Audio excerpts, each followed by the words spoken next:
Hi folks, I'm Darren Grimes for Reasoned UK. So earlier this week we found out that the Campaign Against Anti-Semitism's referral to the Equality and Human Rights Commission, or the EHRC, to investigate complaints it had submitted against Jeremy Corbyn and the Labour Party would receive its official response via a report that was released today. The complaints featured Jeremy Corbyn's defence of an anti-Semitic mural, which was removed in Tower Hamlets in 2012, which he has since apologised for, and an interview he did with the Iranian broadcaster Press TV, in which he appeared to suggest that an Israeli connection to a terror attack in Egypt.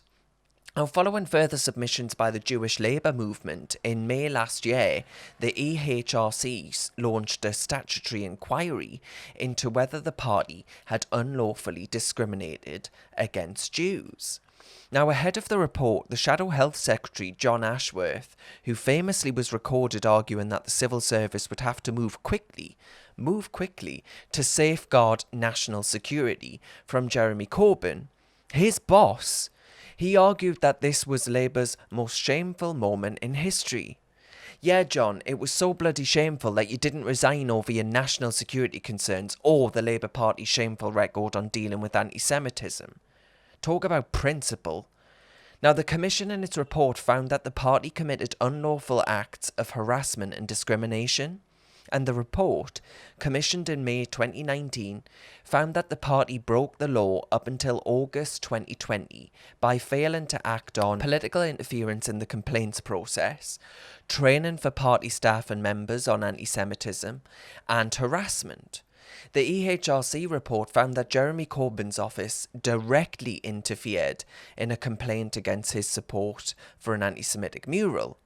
And Jeremy Corbyn, of course, true to form, responded to the findings by saying that one anti-Semite is one too many, but the scale of the problem was also dramatically overstated for political reasons by our opponents inside and outside the party, as well as by much of the media. Dramatically overstated. It would have been pretty difficult to dramatically overstate the extent to which Jeremy Corbyn presided over the dissent of the Labour Party, of a political party that once said it was a champion of anti-racism and allowed the poison of anti-Semitism to seep into every last vestige of it.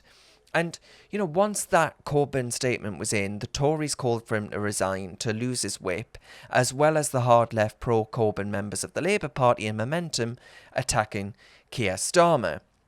So Sir Keir Starmer then ditched Corbyn by suspending him and removing the whip. When he was quizzed about the report by journalists earlier in the day, he said he was on record about having spoken up about this whilst he was in the shadow cabinet. And I'm sorry, but what? This is a man who did all he could to ensure Jeremy Corbyn was elected Prime Minister. He toured the TV studios regularly for that man. He was in the shadow cabinet. He did absolutely everything he could to make sure that rotten Corbyn shadow cabinet team seemed credible and to sell it to the British people. He might seek to propagate fake news and alternative facts now, but that he's leader of the opposition himself.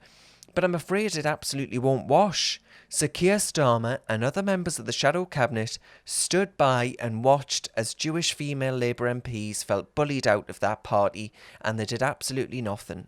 Whatever principle Sir Keir Starmer has set, beyond an extraordinary amount of hair gel, he clearly puts power well above any principle around standing up against anti-Semitism.